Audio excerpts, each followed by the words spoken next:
justamente el domingo me pasó, después de la conexión del MPU, una persona, una política de acá de Salta que se había conectado, me escribe cuando termina y me dice: Nacho, suena hermoso, pero eso es un ideal, eso es imposible.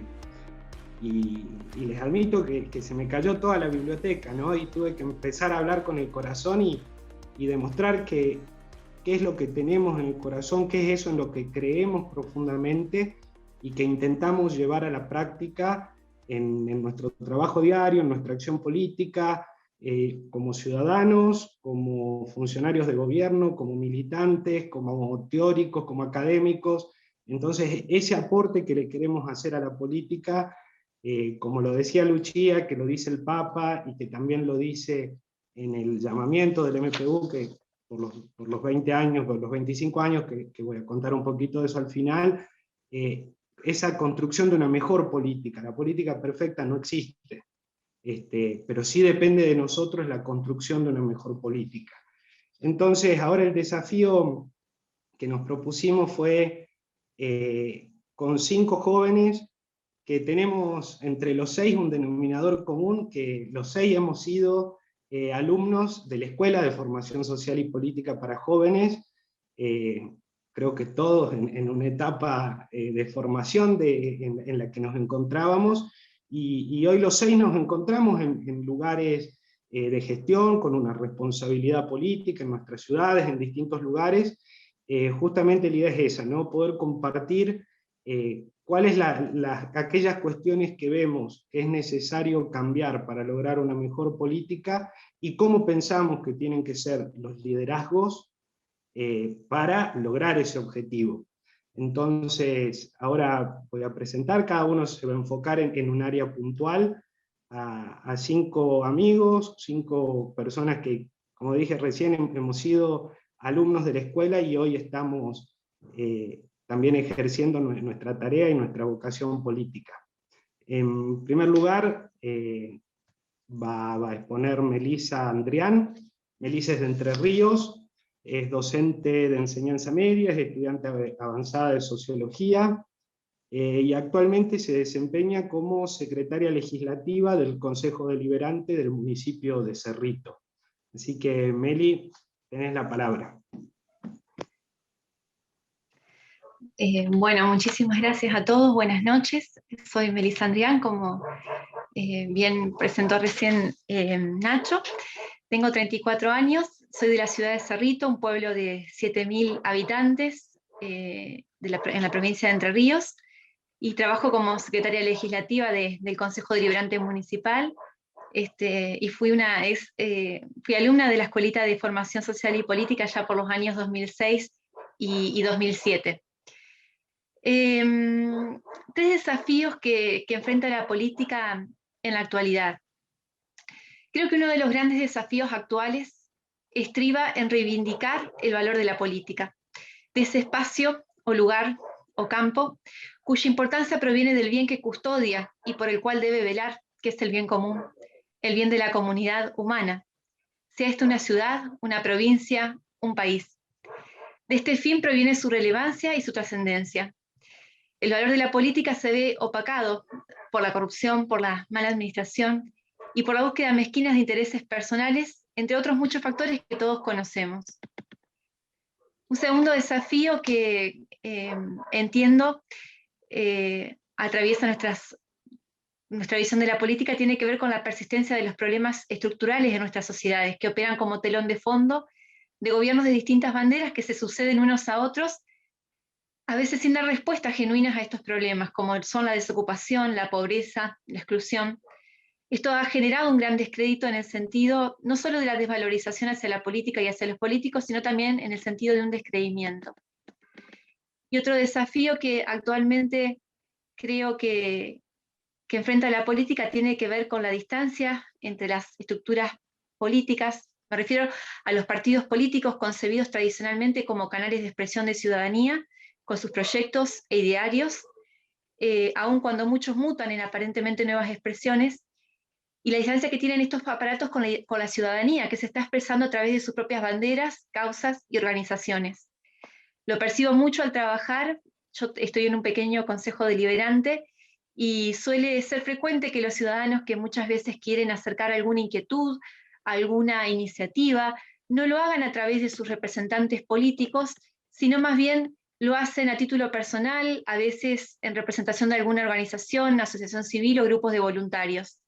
Esto habla no solamente de una distancia, sino también de una crisis de confianza y muchas veces de idearios históricos que tienen estos partidos que ya no logran representar otras cuestiones o preocupaciones que tiene la ciudadanía actual, ¿verdad?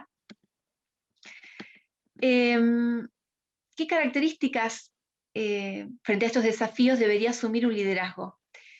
Bueno, personalmente considero que hace falta liderazgos, pero no de personas, pues pienso que hay líderes en distintos ámbitos, es decir, personas que reúnen ciertas características y que logran movilizar en pos de ciertos objetivos a otros. Pienso que el tipo de liderazgo que nos hace falta es un liderazgo de procesos que tiendan al fortalecimiento y desarrollo del tejido comunitario en las instituciones, en las asociaciones, y que tengan una mirada amplia, ¿no?, de ciudades, de comunidad.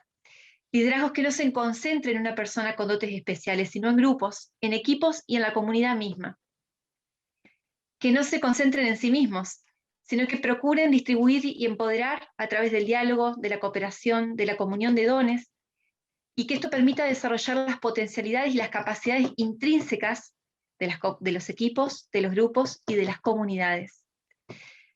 También considero necesario este tipo de liderazgo de raíz comunitaria, pues entiendo que la dinámica y la complejidad social, la diversidad de demandas que se generan en nuestras sociedades, la diversidad de personas, hace que el enfoque tradicional de líder o jefe político sea estrecho para dar respuesta a esta complejidad y diversidad.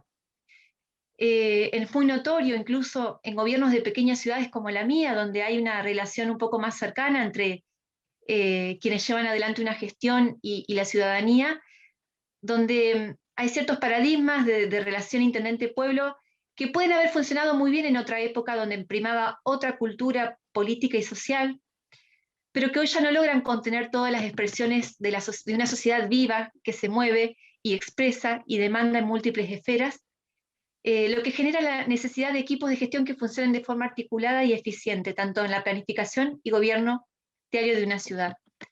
Yo entiendo que estamos ante esa necesidad de ese tipo de liderazgo comunitario. Aunque, aclaro, en las expectativas sociales sigue siendo el jefe político el depositario de la responsabilidad y de una misión casi mesiánica, ¿no? Yo creo que en las expectativas sociales todavía se deposita en el jefe político mucha responsabilidad, pero creo que quienes estamos en gestión vemos cada vez más necesario fortalecer equipos de trabajo, ¿no?, que puedan dar respuesta a las necesidades, a la complejidad y diversidad de las demandas sociales que actualmente emanan de nuestras comunidades. ¿Y cómo puede contribuir la fraternidad al logro de este tipo de liderazgo? ¿Y qué obstáculos también podemos encontrar, ¿no? Porque sabemos que la política es un campo que es difícil caminar, ¿no? Y por un lado, es un campo donde se disputa el poder y donde siempre se corre el peligro de que el poder sea enaltecido como fin en sí mismo y no como un medio al servicio del bien común. Y por otro lado, en esta carrera por el poder convergen o colisionan personas y cada una de estas procura la prevalencia de su posición, la visibilidad y la construcción política de su imagen. Entonces yo pienso, digamos, que esta realidad del terreno que pisamos cuando estamos en política, tenemos que reconocerla y asumirla para poder construir la unidad. Una unidad que muchas veces nos requiere en política dar un paso al costado de nuestra individualidad, nuestros intereses, pero no para perder nuestra individualidad, sino para ponerla en común y al servicio, para un bien mayor que es el de la ciudad, es la comunidad política, ¿no? Y cuando logramos la primacía de este bien mayor, creo que las bases ya están puestas. La actividad legislativa de nuestro Consejo Deliberante no está exenta de estas dificultades inherentes a la política, pero también hay muchos ejemplos donde la primacía del bien común y el aunar esfuerzo han sido encomiables. Y puedo poner un ejemplo que quizás no es estrictamente de la actividad legislativa, pero que en el marco de esta pandemia que estamos viviendo ha implicado un esfuerzo muy grande de todos los que estamos en la gestión, tanto del Departamento Ejecutivo como del Consejo Deliberante y de otras fuerzas vivas de la comunidad, como son las fuerzas de seguridad, salud pública de la ciudad, bomberos. Nosotros desde el año pasado, desde marzo, desde que empezamos la declaración de emergencia sanitaria, se tuvo que convocar la Junta de Defensa Civil y ha sido una experiencia de trabajo muy fuerte y un compromiso muy activo de parte de quienes la integran, y aquí están las fuerzas políticas que integran la actual gestión, que son de 2 partidos políticos. Está, como les decía, los representantes de la Fuerza de Seguridad y de Salud Pública, y realmente en esta diversidad se ha podido construir y consensuar medidas que tienen por objetivo salvaguardar la salud pública de nuestra comunidad, ¿no? Y yo digo, la primacía de este bien común ha logrado muchas veces que en este terreno podamos limar asperezas y tratar de construir juntos, más allá de las diferencias políticas y personales que también tenemos, porque esta es una comunidad chica y por ahí nuestras relaciones van más allá de lo que es estrictamente laboral. Pero poniendo, digamos, todo el servicio de este bien común que es la salud pública de nuestra comunidad, y una comunidad que para nosotros tiene rostro, porque es la comunidad donde están nuestras familias, la comunidad donde están nuestros amigos, la comunidad donde están nuestros vecinos. Para mí ha sido una experiencia de construcción fraterna y de lograr que prevalezca este sentido del bien común, y en pos de ello tomar en conjunto las medidas necesarias para proteger la salud pública. Así que bueno, comentarles un poquito esta experiencia y agradecerles un montón este espacio, y sobre todo a Lucia Fronza y a Juan Esteban Belderrain, que realmente escucharlos ha sido un regalo muy grande en este día y también en este contexto que estamos viviendo, ¿no? Porque nos ayuda a volver a aquel móvil originario y a esa llama que encontramos muchos de los jóvenes que allá en esos primeros años de la Escuela de Formación Social y Política nos animamos a transitar ese espacio de formación, y es el que hoy nos ha llevado a estar donde quizás muchos estamos, poniendo nuestro granito de arena. Muchísimas gracias. Gracias, Meli. Creo que no solo en Cerrito, sino que en muchos lugares la pandemia nos sirvió justamente para eso, ¿no? Para generar procesos de unidad.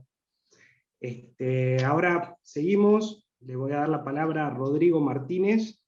Rodrigo es de Altagracia, de Córdoba, es abogado, es docente, actualmente es director de educación de la Municipalidad de Altagracia, es militante del Partido Socialista, fue concejal de Altagracia por el Partido Socialista, y bueno, es miembro del MPU y de la Mesa Federal de Participación Ciudadana. Así que te dejo la palabra, Rodrigo. Bueno, gracias Nacho, buenas noches a todos. Antes de arrancar con la pequeña exposición, le voy a pedir no sé en su lugar, pero acá llegó el frío, así que hace bastante frío, movernos, dar una vueltita, levantarnos, dar una vuelta alrededor de la silla de cada uno y volvemos a vernos. Les pido que se levanten, por favor.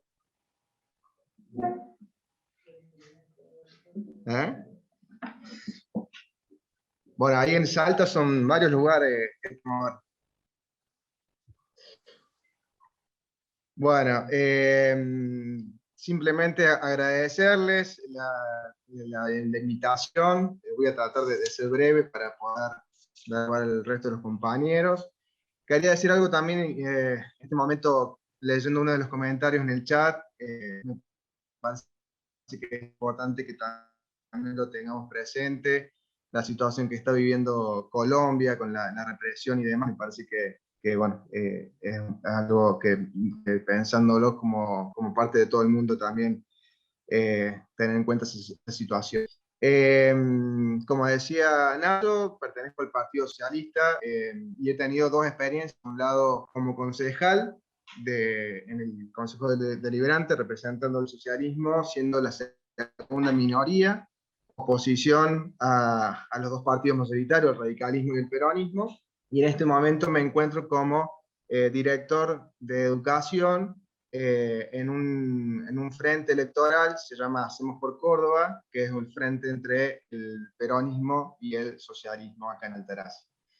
Según el planteo, cuáles son los desafíos que tenemos en la actualidad, en realidad algunos son nuevos y otros vienen de hace tiempo. El más nuevo creo que tiene que ver con la cuestión del ambiente, la necesaria política para la sustentabilidad ambiental y lograr bueno, que los recursos naturales sean considerados un bien común, pensando no solo en la actualidad, sino también hacia adelante, en las nuevas generaciones.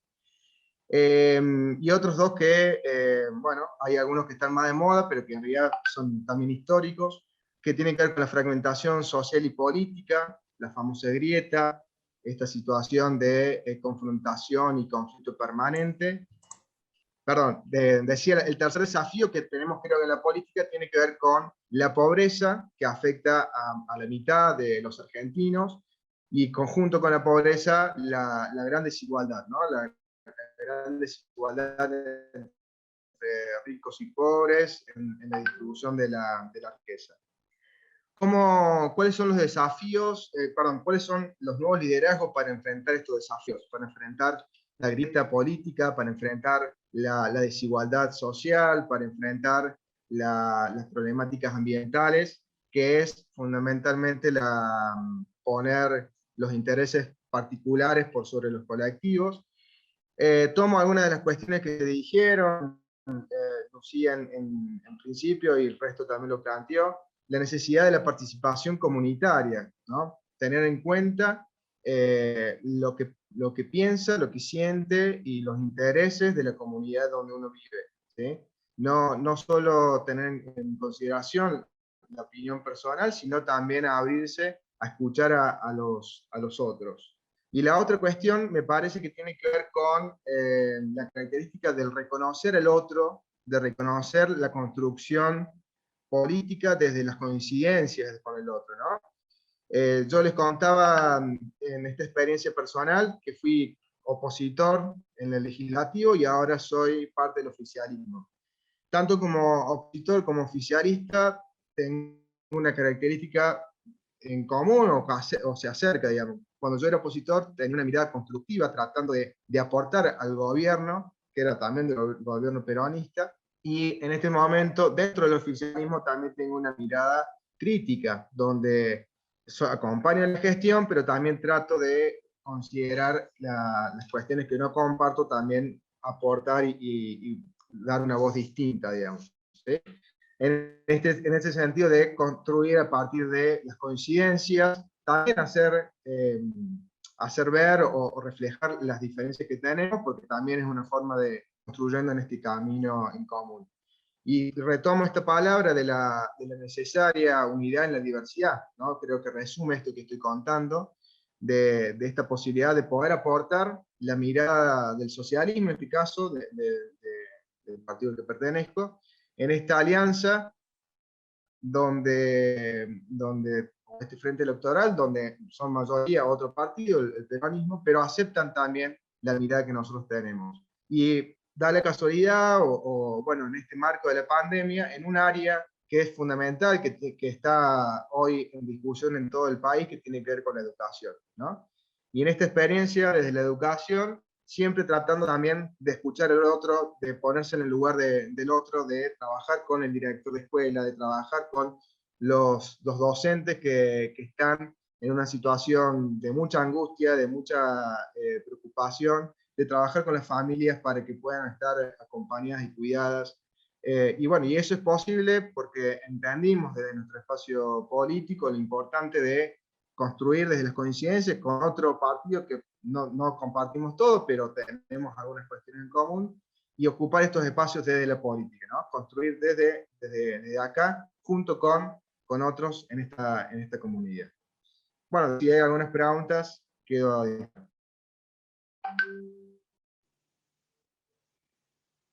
Gracias, Rodri. Me parece lo valioso de Rodri, la experiencia como militante y también su rol, primero como opositor y después la responsabilidad del Ejecutivo, que creo que es un gran desafío de quienes estamos en política. Ahora, en tercer lugar, le voy a dar la palabra a Yelén Barakat. Ella es licenciada en Economía de la Universidad Nacional de Rosario y actualmente es directora del Distrito Centro de la Municipalidad de Rosario. Una experiencia que ella nos va a contar y que nos permite ver la importancia de la cercanía y la participación ciudadana. Hola, Dejo la palabra a Yelén. bueno, buenas noches a todos, a todas. Un gusto estar acá, volver a refrescar estos conceptos que si bien lo vivimos o lo intentamos vivir cotidianamente, es muy lindo recordar aquellas épocas de escuela de formación política como exalumna y después también como tutora en una localidad cercana a Rosario. Así que, bueno, muchas gracias por la invitación, un gusto estar. Espero que funcione bien la tecnología. Vamos a intentar mostrarles una presentación. A ver, me van diciendo si se ve. Ahí estamos. Cualquier cosa me avisan. Bueno, como decía Nacho, soy de Rosario. Rosario actualmente está gobernada por Pablo Hapkin, que quería empezar un poco con este titular porque para darle una contextualización política un poco a nuestro accionar, tiene que ver con una intendencia que se logra ganando una interna dentro de un frente progresista que lleva muchos años en la ciudad y en la provincia, que bueno, eso también hace que todos los días tengamos que construir en fraternidad hacia adentro de la gestión, porque compartimos con muchísimos compañeros mayoritariamente del socialismo, como nombraba recién Rodri, también del Partido Demócrata Progresista, también del radicalismo, y en nuestro caso el partido que creamos hace 2 años, que tiene su origen en el radicalismo, pero en realidad es un partido independiente que se llama Creo. Como les decía, bueno, Pablo es el actual intendente, llega a la intendencia después de una dura batalla electoral en el buen sentido de la palabra, con muy poca diferencia, ganando una interna a quienes han liderado la ciudad durante 30 años en Rosario, que es el Partido Socialista, lo que nos da un plafón muy, muy importante para nosotros, porque hay muchas políticas que ya venían en marcha y que por supuesto nosotros continuamos.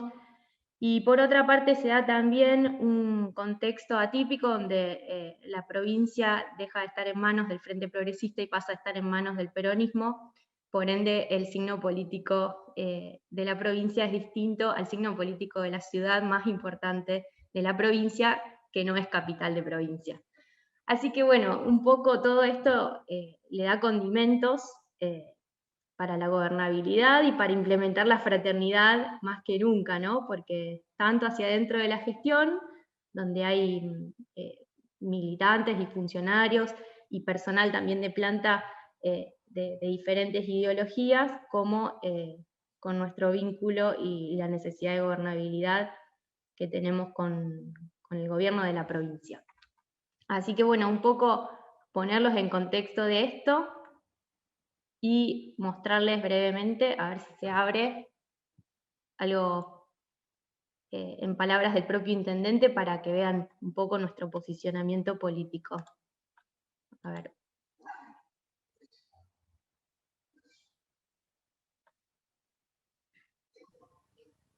No lo vemos ayer. ¿No se ve? No, seguimos viendo la diapositiva. A ver.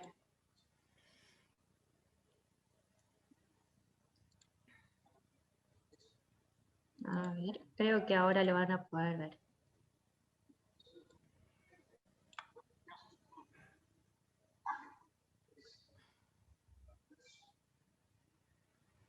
No la escuchamos, pero podemos leerlo.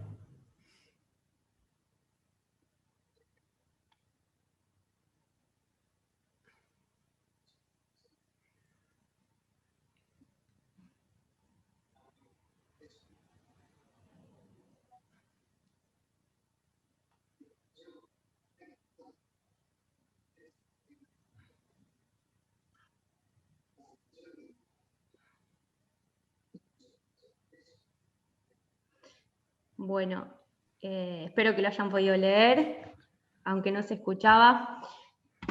Vuelvo a la presentación, pero quería que lo escuchen en palabras del intendente para que también transmitirles que si bien también tenemos diferentes posiciones religiosas y credos hacia dentro de nuestro partido, nuestro frente, sí nos une este concepto de la política del respeto al otro y de la fraternidad, que es muy importante.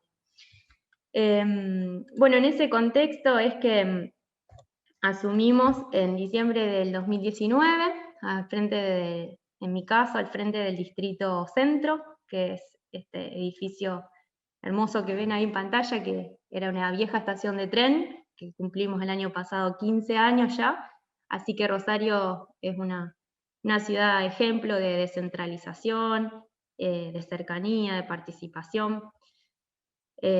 Para que tengan una contextualización espacial de lo que significa el Distrito Centro, estamos hablando de lo que se ve en color naranja oscuro, donde se concentra la mayor densidad poblacional de la ciudad.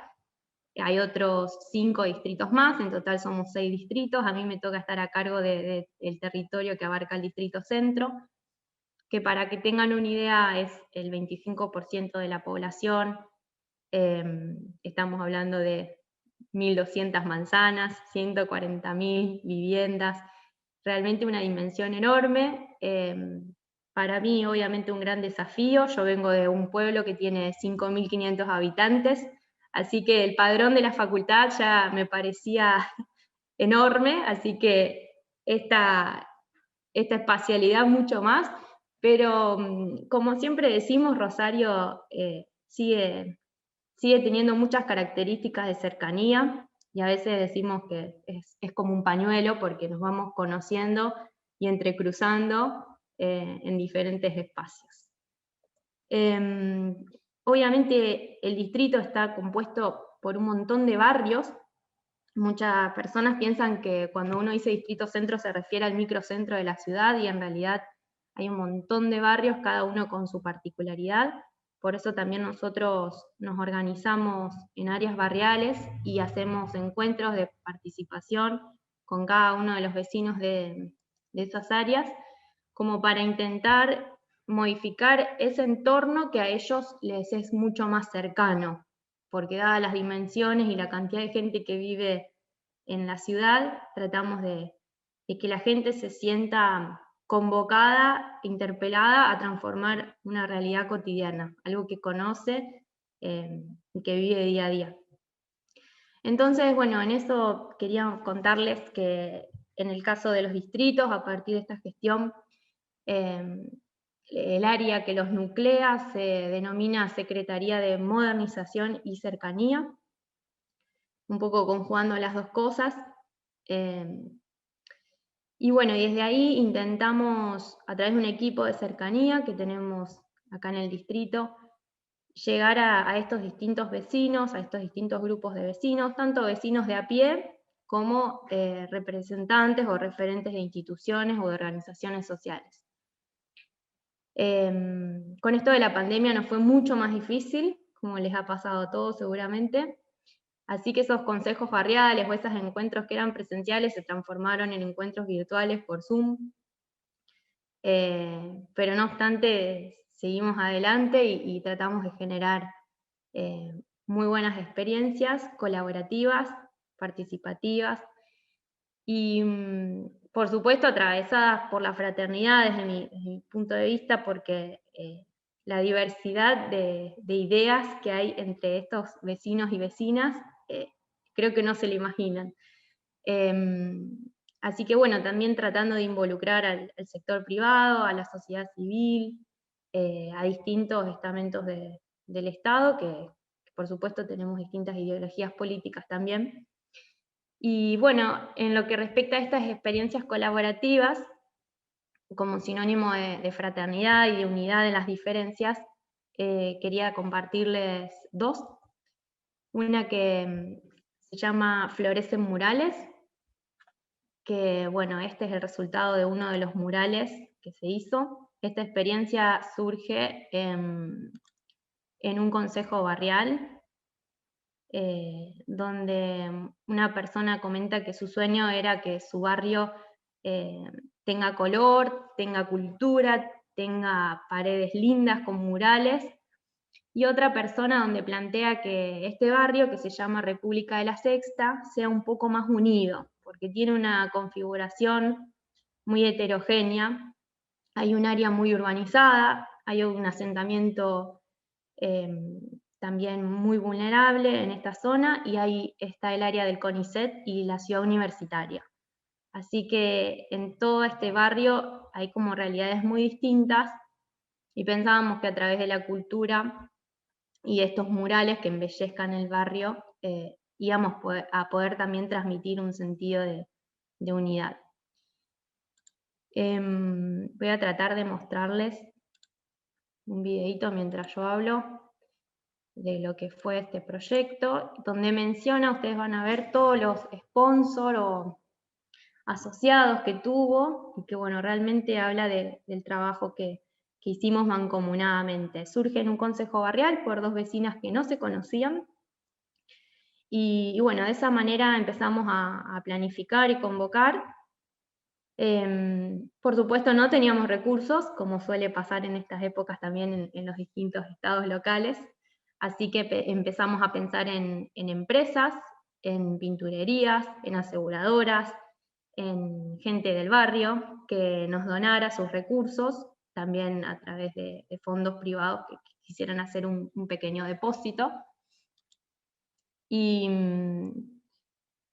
bueno, junto con este grupo de chicas que convocaron a muralistas profesionales de la ciudad que también donaron su trabajo en gran medida, junto con el Estado municipal, el FAE, que es un fondo de asistencia educativa, que también aportó para poder realizar algunos de esos murales en las escuelas, trabajando en la temática de los murales con los alumnos de las escuelas. También algunos frentistas privados que donaron el frente de su casa, como las que yo les mostraba en la presentación. La Universidad Nacional de Rosario, que también aportó recursos para que en el propio barrio cercano a la ciudad universitaria se hagan estas intervenciones. Ahí terminó Nacho. Me ibas a decir eso, sí. Bien, bueno, en definitiva fue una experiencia colaborativa y ciudadana muy linda, que ahora se replica en los demás distritos. Así que tenemos esa alegría de poder embanderarnos con esto que se va a replicar y reproducir. Por último, un comentario más rápidamente de otra reunión que tuve hoy. Justamente esta es una foto de hoy a la mañana, donde nos reunimos con el Ministerio de Educación de la provincia de Santa Fe, que como les decía al principio, es de otro signo político diferente al de nuestra gestión, pero que tiene a cargo la gestión de todas las escuelas en nuestra provincia, la directora y colaboradoras de esa institución, bueno, el FAE, el Museo de la Ciudad y demás. Estamos trabajando en la digitalización del archivo del Colegio Sarmiento, que es el ex Nacional 1, fue el primer colegio secundario de nuestra ciudad, así que de ahí han egresado hasta presidentes de la Argentina. Queríamos rescatar y preservar esa documentación, y por supuesto sin la colaboración de la provincia y sin la autorización no lo íbamos a poder lograr, así que también aunamos esfuerzos para eso. En definitiva, creo que son 2 experiencias que brevemente les pude compartir y que tienen que ver con esto, con poner los objetivos por delante de las diferencias, tratar de conseguir lo que a algunos nos falta, aportar lo que otros tenemos, y construir y saltar esa grieta que tanto mal nos hace, y tratar de transformar y de resolver estos problemas cotidianos de la ciudad, que bueno, con toda la pasión que lo hacemos cotidianamente, porque es algo que todos los que estamos acá elegimos. Así que bueno, simplemente eso, a disposición para cualquier consulta, y ojalá seamos muchos más los que podamos cumplir el sueño de Kiara que nos traía Juan Esteban. Gracias, Ale. Y ahora vamos a pasar de la importancia de la gestión de la ciudad, de lo cercano, al plano de la política internacional. Para eso nos va a compartir su experiencia Joaquín Salper. Joaquín es licenciado en Ciencia Política de la UBA y es graduado del Instituto del Servicio Exterior de la Nación. Actualmente es diplomático argentino, especializado en asuntos ambientales. Es el responsable de negociaciones internacionales sobre biodiversidad de la Cancillería. Ex alumno de la escuela, trabajó tanto en el MPU Argentina como en el Centro Internacional del MPU, y nos va a hacer desde su lugar, ¿no?, de la política internacional, una reflexión sobre estos nuevos liderazgos. Quedás con la palabra, Joaco. Y gracias por la invitación también para participar en esta reunión. Voy a intentar brevemente compartir un poco desde el trabajo mío y desde mi experiencia algunas pistas que me parece que pueden servir para entender cómo un liderazgo inspirado por la fraternidad también puede funcionar a veces en política internacional. Como Nacho les decía, a mí lo que me toca trabajar hoy es liderando la representación de la Argentina en negociaciones internacionales sobre ambiente, específicamente en temas de diversidad biológica. Es un trabajo demandante, obviamente, que tiene como distintos niveles, ¿no? Por un lado lo nacional, por otro lado lo internacional, ¿no? El primer paso en general en mi trabajo es coordinar a nivel Argentina qué es lo que pensamos sobre los distintos temas que se ponen en la mesa internacional, ¿no? Y esto requiere coordinar distintas agencias nacionales, desde el Ministerio de Relaciones Exteriores, que tienen distintos intereses y competencia en materia ambiental, ¿no? Obviamente el Ministerio de Ambiente es un actor privilegiado a la hora de decir qué debería pedir y pensar y proponer la Argentina, pero en el medio también aparecen los ministerios de Agricultura, de Economía, de Producción, de Energía, de Salud, entre otros, y también es necesario tomar en consideración otros actores como la sociedad civil, el sector privado, los gobiernos subnacionales, de los cuales hemos estado hablando hoy. Y obviamente todos estos no son actores que tengan naturalmente posiciones armónicas, y entonces a nosotros nos toca un poco intentar mediar e intentar ponernos de acuerdo para poder sacar algo concreto, ¿no?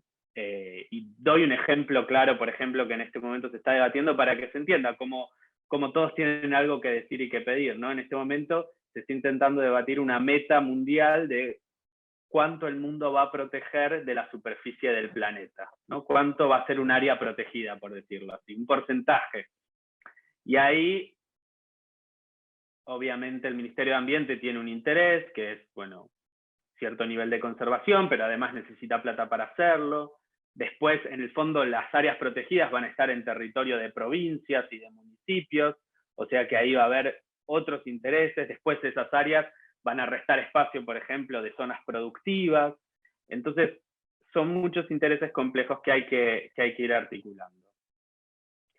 Una vez que resulta claro cuál es el interés nacional de la Argentina, hacia afuera, digamos, ¿no? Y esto implica trabajar con otros países, explicar, intentar entenderlos y buscar los puntos en los cuales se pueden coincidir.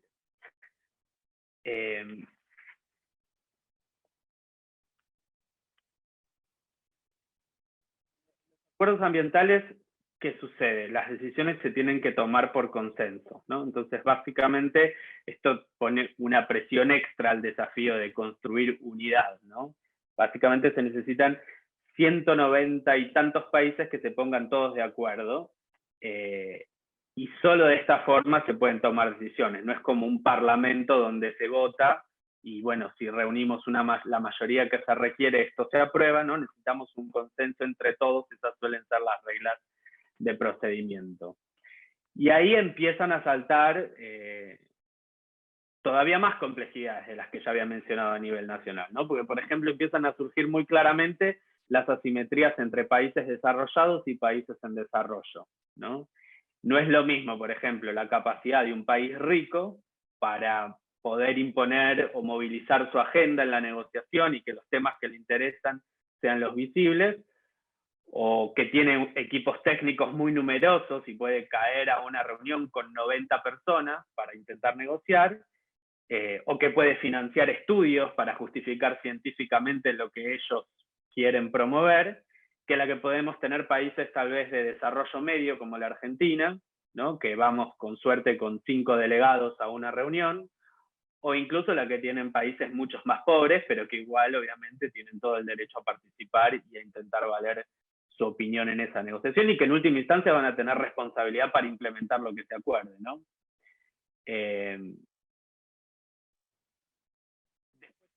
Tienen capacidades muy diferentes a la hora de traer a casa lo que se acuerda, ¿no? Si yo soy un país con un presupuesto en mi Ministerio de Ambiente muy abultado, voy a poder hacer muchos de los compromisos. Si yo soy un país que está en crisis de deuda, bueno, para poder aplicar esas cosas voy a necesitar algunas otras cosas de la negociación internacional para poder vivir a la altura de esos compromisos, ¿no? Y en este sentido es muy diferente en lo que vamos a ir a buscar a estas negociaciones, mientras que países que, por ejemplo, tienen ya estándares ambientales muy altos y que tienen, no tienen grandes problemas hoy en día, lo que van a buscar básicamente es que otros países eleven sus estándares ambientales. Y países como el nuestro, por ejemplo, que en general hoy estamos con dificultades para poder implementar incluso las leyes que ya tenemos aprobadas, porque nos faltan recursos, nos faltan consensos, nos faltan capacidades y tecnologías, lo que vamos a buscar es posibilidades de cooperación internacional para poder, digamos, aumentar la ambición de lo que ya hacemos, que igual no es poco.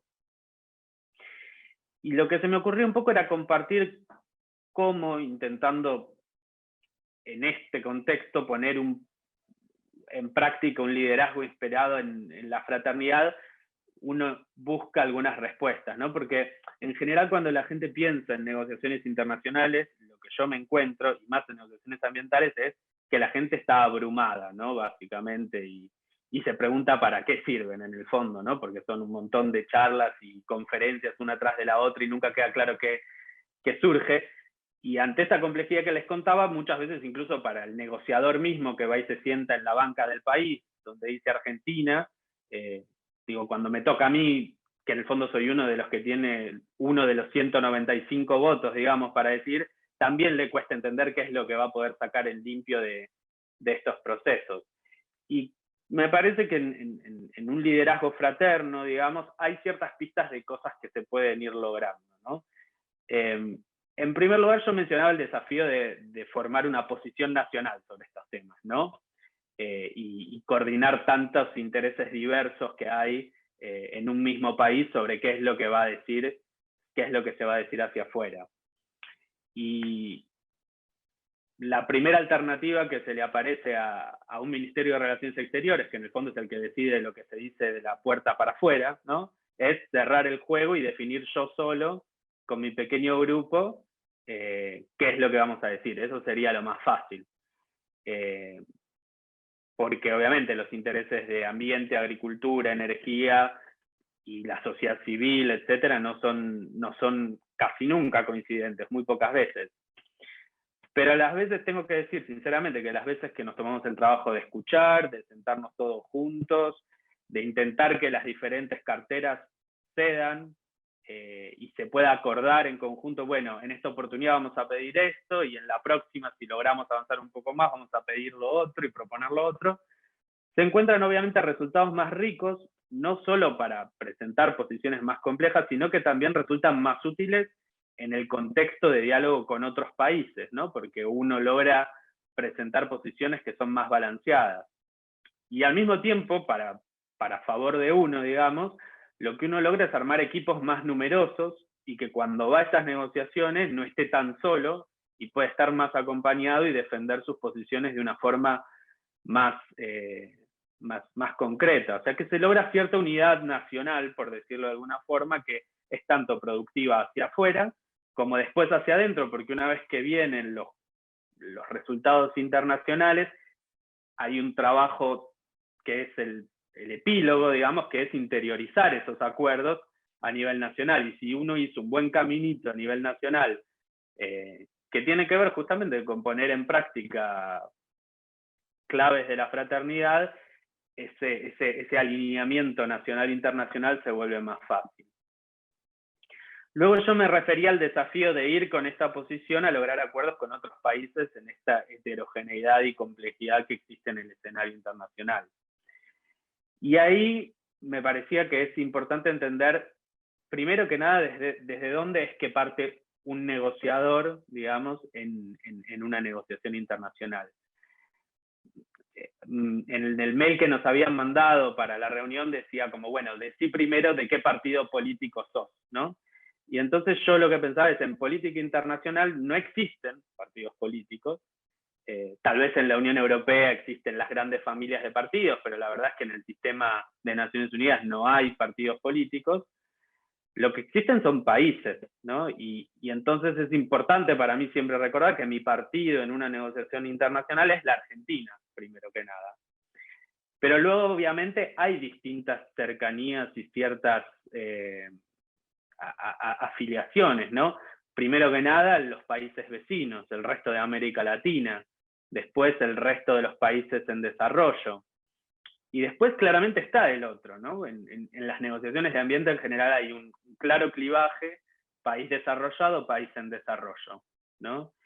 Y con ellos igual uno tiene que construir consensos.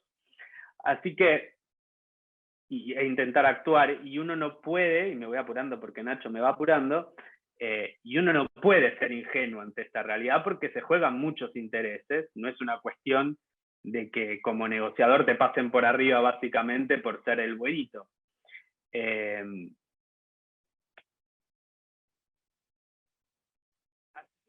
Luego, a mí me parece que acá uno puede tener la opción de jugarla pesado, pero en mi opinión, países especialmente como la Argentina, ¿no? Con influencia media en estas negociaciones, tienen más chances de sacar algo bueno si apuestan a construcciones colectivas.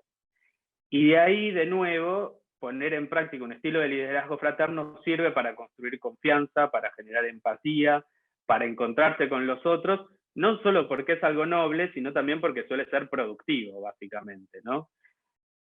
Clave es escuchar, porque se necesita un entendimiento profundo de la posición de los otros, ¿no? Y una comunicación clara de la posición propia, ponerse en el lugar del otro país, ¿no? Entender el negociador que se te siente enfrente, qué es lo que le están reclamando de su país, qué es lo que necesitas llevar de vuelta, ¿no? Para entender qué es lo que vos le podés dar que no te perjudica, ¿no? No solo los países más fuertes, sino también los países más débiles, ¿no? Y mi experiencia es que con un compromiso por incluir a todos y lograr que nadie se sienta excluido en el proceso, uno puede construirse también un lugar, ¿no? Tanto beneficioso para el proceso internacional en sí, es decir, para ir avanzando en los acuerdos, como para los objetivos del mismo negociador, que el mismo negociador tiene que defender. Cuando uno se termina presentando como alguien confiable, se termina siendo percibido como alguien que es constructivo, ¿no? Uno termina siendo invitado a las mesas de negociación, le suelen pedir que represente a otros países, ¿no? Por ejemplo, en mi caso a mí me toca representar a América Latina y el Caribe en el Convenio de Diversidad Biológica, no solo a la Argentina. Suele ser incluido como puente entre distintos extremos, y eso te termina dando información por adelantado para poder participar de forma más eficiente, y así sucesivamente. Para cerrar, a mí me resulta una experiencia fascinante, porque en última instancia, esta política internacional puede terminar viviéndose como la política del mundo unido, básicamente, ¿no? Y eso es como muy gráfico cuando, gracias a buscar esos consensos y esa construcción colectiva, uno termina llegando al último día de una reunión, a la noche, tarde, cuando ya todo el mundo se tiene que ir porque tiene el vuelo en 1 hora, en 45 minutos, y el presidente le pregunta a los 195 países, luego de haber ya revisado documentos larguísimos, 15 o 20 veces, si nadie tiene objeciones y todos están de acuerdo, y los 195 países con el silencio, nadie levanta la voz, y se termina logrando avanzar en un objetivo ambiental internacional. Y luego de ese silencio hay un gran aplauso. Así que bueno, la idea era un poco compartirles esto y cómo brevemente es un poco posible, me parece, combinar la necesidad de defender posiciones e intereses nacionales, ¿no? Con prácticas fraternas en política internacional. Gracias. Gracias, Joaco. Vos lo dijiste, yo lo iba a decir porque lo venía sintiendo, ¿no? Es la construcción real de un mundo más unido, ¿no? Gracias por tu experiencia. Para terminar, le voy a dar la palabra a Mercedes Sanguinetti. Mercedes es licenciada en Historia. Ella fue secretaria de Educación y Cultura de la Municipalidad de 3 de Febrero durante los 4 años previos y actualmente asesora al municipio en innovación educativa. Además forma parte participa en la Fundación Pensar en la planificación de políticas educativas, y un poco lo que nos va a comentar es desde esta lógica, ¿no? de los liderazgos y la visión de la fraternidad en la gestión de las políticas públicas. Te dejo la palabra, Mechi. Bueno, gracias Nacho, gracias a todos. Un placer estar en esta mesa, escuchar a Lucía, a Juan Esteban, y a todos los amigos de las escuelas de formación política que nada, vamos creciendo, ya no somos tan jóvenes, pero nos seguimos llamando jóvenes, ¿no?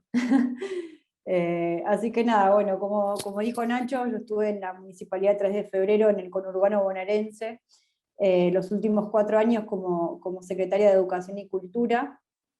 En diciembre del año pasado dejé el cargo por temas familiares. Tengo una hija muy chiquita que quería una mamá. Así que seguí como asesora en esos proyectos que a todos nos entusiasman, que tienen que ver con la innovación educativa, sobre todo pensando en los jóvenes y en el futuro del trabajo, que es algo que es un gran desafío.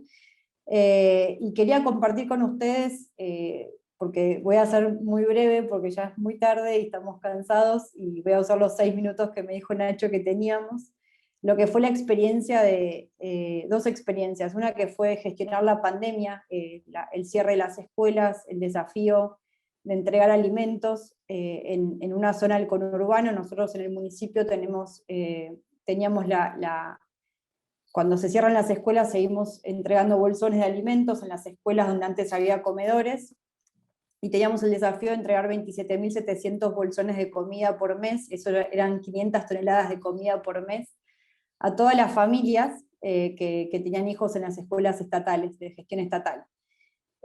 A eso fue un desafío muy grande que demandó en una municipalidad donde veníamos por ahí trabajando cada uno en su área. Lo que hicimos fue tirar las paredes abajo. El intendente nos dijo, ya no hay más secretarías, hoy somos un equipo que está en la trinchera y tenemos que ir a todos lados con todo.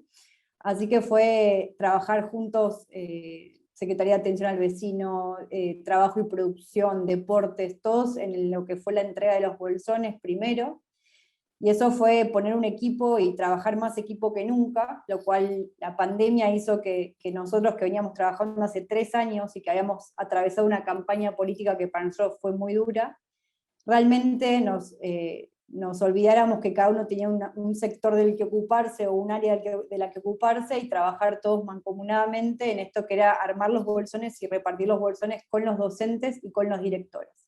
Y ahí viene otra parte. Un montón de personas que en la función pública tenían un concepto de la escuela desde afuera, fueron parte de equipos que se armaron en cada una de las escuelas. Y las escuelas que a veces veían a la municipalidad como lejana, porque por ahí no llegábamos a todas con las políticas que queríamos llegar, de repente tuvieron miembros de la municipalidad adentro de sus escuelas trabajando codo a codo. Ese puente que se hizo, y muchas veces los docentes por ahí no nos acompañaban políticamente, pero aún así, cuando había que armar bolsones, pensar en las familias, entregar bolsones a las familias aisladas, todos nos pusimos detrás de esa emergencia y esa necesidad que era asistir a las familias en alimentos. Se creó un puente y una fraternidad muy grande entre la escuela y la gestión municipal, entre la gestión municipal y las familias de las escuelas, y eso fue abrir también a un montón de personas que cuando yo les trataba de contar la realidad de lo que era gestionar en educación, no entendían muy bien los desafíos que atravesaban las escuelas como infraestructura escolar, falta de equipos docentes, falta de auxiliares, o otros desafíos que atraviesan la vida escolar día a día. Cuando ellos pudieron entrar a las escuelas y verlo por sus propios ojos, a mí me permitió también contar con otro consenso por dentro del municipio para pensar en priorizar otras acciones como puede ser la conectividad o la infraestructura escolar. Eso por un lado fue como una experiencia interna de fraternidad dentro del equipo municipal que veníamos trabajando, como bien dije, hace ya 3 años cuando nos agarró la pandemia. Y por otro lado, una experiencia de fraternidad hacia afuera, porque 3 de febrero es parte de la región educativa número 7, comparte esa región educativa con Hurlingham y San Martín, y Hurlingham y San Martín están gobernados por intendentes de otros partidos políticos. Acá la veo a Sole Díaz, que estaba ahí, que recién le preguntaba si seguía en San Martín. La realidad que el trabajo con los secretarios de educación de San Martín y de Hurlingham, y pensar la región 7 como un todo, con las inspectoras también, porque cada región tiene sus inspectoras jefas, que son puestas por la gestión provincial de turno, o sea que también las inspectoras jefas no eran del mismo color político que nosotros como intendencia. También fue una experiencia de mucha fraternidad. Por primera vez en los 4 años que estuve de gestión tuvimos un grupo de WhatsApp donde nos llamamos Región 7, otro grupo más, porque todos estábamos llenos de grupos de WhatsApp para coordinar un montón de cosas, pero en este grupo podíamos coordinar las acciones como región. Tuvimos reuniones por Zoom, reuniones presenciales, yo hablaba todo el tiempo con mis pares en San Martín y Hurlingham para ver cómo estaban viviendo ellos la pandemia, cuáles eran los desafíos, qué hacían con los bolsones, cómo articulaban otras acciones. Pensamos juntos y planificamos juntos lo que fueron las revinculaciones escolares de fin de año, y la realidad es que eso también nos permitió ver, y siguiendo también la línea de los intendentes, de pensar la región oeste de Buenos Aires como un todo, y poder bajar un poco lo que fueron las diferencias partidarias para poder pensar políticas mancomunadamente. Entonces, esas 2 experiencias de pandemia, porque la pandemia nos atravesó a todos el año pasado, la realidad es que hicieron más fácil atravesar los desafíos. Y hoy en día la educación está en la escena nacional, y la realidad que duele ver a los chicos presos de la falta de acuerdos y consensos, ¿no? Entonces, en este escenario, que yo hoy ya no estoy más adentro de la gestión como secretaria de Educación y Cultura, pero tengo hoy 2 roles, uno es como asesora y como miembro de la Fundación Pensar, y otro es como mamá. La verdad que duele y angustia un poco la falta de consensos y acuerdos. Pero dicho esto, también pienso cómo mi rol en este lugar puede ayudar, y ahí es donde busco, o sea, personalmente, como mamá, en lo que es la escuela de mi hija, tratar de también buscar soluciones y buscar alternativas al cierre de las escuelas y a los efectos que eso tiene, y hacia lo que es la municipalidad y la gestión, pensar estrategias, o sea, de direccionar los esfuerzos municipales a donde hoy tiene que ir. Si las escuelas están cerradas, la prioridad es la conectividad. Las escuelas permiten revinculaciones de chicos que están afuera del sistema, la prioridad es apoyar en esas revinculaciones.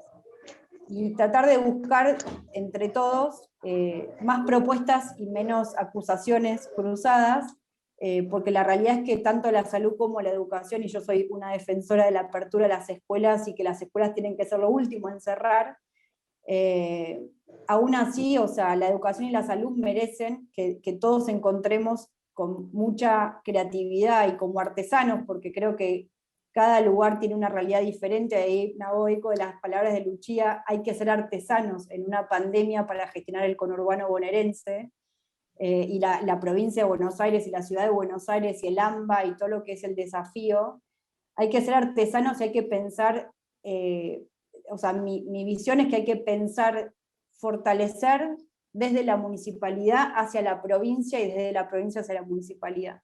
Los municipios y las provincias tienen que estar mancomunados y con una senda en común, y también con la capital federal, ¿no? O sea, digo, es una región que una avenida como es la General Paz no nos divide, pero nos plantea muchos desafíos. Por ejemplo, nos pasa a nosotros en 3 de febrero, que lindamos con la General Paz, el dolor de muchas mamás de provincia cuando ven otras mamás que tienen a sus hijos en la capital federal y tienen clases y ellas no tienen, y entonces se empiezan a generar también las inequidades, ¿no? En esto hay que buscar comunes acuerdos, y si hoy la provincia está abriendo la ventana para que la revinculación se dé con los chicos que están con las trayectorias más atrasadas, ahí también tenemos que poner el esfuerzo y las energías para poder empezar a acercar a esos chicos a las escuelas, que es lo que hoy está pasando, ¿no? Entonces, la verdad que la educación es un desafío muy grande, y creo que lo que a mí me sirvió siempre en la búsqueda de consensos con gremios, con otros municipios, con docentes, con directores, con personas que trabajan en la municipalidad desde hace muchísimos años, es poner a la educación por delante de lo que son las diferencias partidarias, y así me gusta llamarme a veces militante de la educación, porque es esa bandera que nos permite por un momento pensar creativamente entre todos para buscar que los niños y los niños estén en las escuelas, y que la calidad educativa sea la mejor que podamos darle, como motor del desarrollo y motor de la igualdad de oportunidades, que es en lo que yo creo, ¿no? Entonces, nada, era un poco eso, es una pandemia que nos desafía a ser artesanos y a velar por el bien común de una manera mucho, mucho más creativa y con mucho más esfuerzo, pero en eso estamos, y creo que se pueden, así como pudimos poner en común políticas educativas con otros municipios y con otras áreas dentro de la municipalidad, se pueden buscar consensos y lograr hacer que la educación encuentre su camino, y que podamos en la pandemia seguir educando a nuestros niños. Gracias, Mechi, por tu experiencia de gestión concreta, y para no ser mucho más largo, me parece hacer como síntesis, contarles a todos del documento que se presentó el domingo en el marco de los 25 años del MPU, que fue este llamamiento, que fue la palabra que se le adoptó en español, este llamamiento para una mejora en la calidad de la política. Creo que todas las exposiciones las podemos, fue un documento que se escribió de manera participativa, con personas de los distintos MPU, de 25 países del mundo, personas con participación en distintos ámbitos, y Marco y Laura acaba de compartir el documento, y Marco los 3 puntos de diagnóstico, como convicciones que es necesario, donde es necesario actuar, y después 2 puntitos para no extenderme mucho, y creo que también resumen todo lo que se presentó. En primer lugar, presenta como convicciones, ¿no?, de esta calidad de la política. En primer lugar, reivindicar la función insustituible de la política en la construcción del bien común. Creo que todas las experiencias han marcado justamente la importancia que tiene esta práctica, que tiene que marcar prioridades y armonizar intereses. Así lo plantea el documento, y solo es la política la que puede cumplir esa función en una sociedad. Segundo, pensar nuestros sistemas organizativos en formas de gobernanza más colaborativas. Hoy pensar una política sin participación ciudadana, pensar una gestión de gobierno sin participación ciudadana, pensar una política internacional sin ver la totalidad de los actores, es una política condenada al fracaso. Entonces, ponernos estos puntos como prioridad. Y después, un punto que también ha saltado muchas veces, creo que en todas las exposiciones, la necesidad de colocar a los más pobres en el centro de los planes de desarrollo, de infraestructuras, de servicios. Me gusta mucho una frase textual que la dice: porque cuando la polis es apta para los menos, es apta para todos. Entonces, la necesidad de ese compromiso de mirar a los más vulnerables para repensar la política.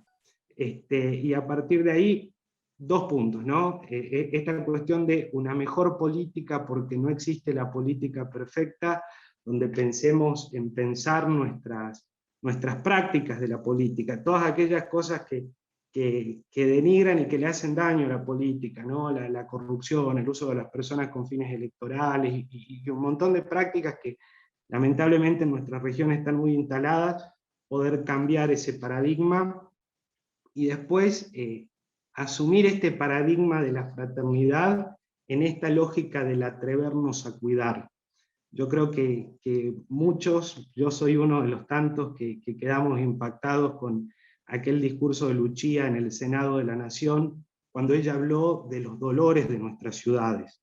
Y creo que si existen dolores en nuestras ciudades, en nuestras comunidades, es porque algo hemos descuidado.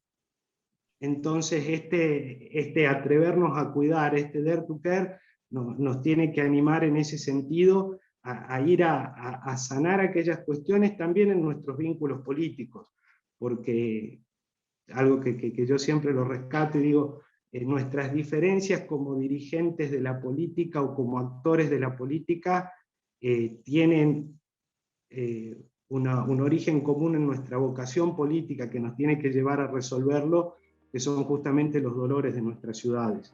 Entonces los invito a todos a que puedan ver este llamamiento y sobre todo que nos comprometamos a vivirlo, ¿no? Como personas que adherimos al paradigma de la fraternidad, como personas con una vocación política para construir esa mejor política que nuestro país, nuestra región y que el mundo necesita. Bien. Eso Muchas gracias, Nacho.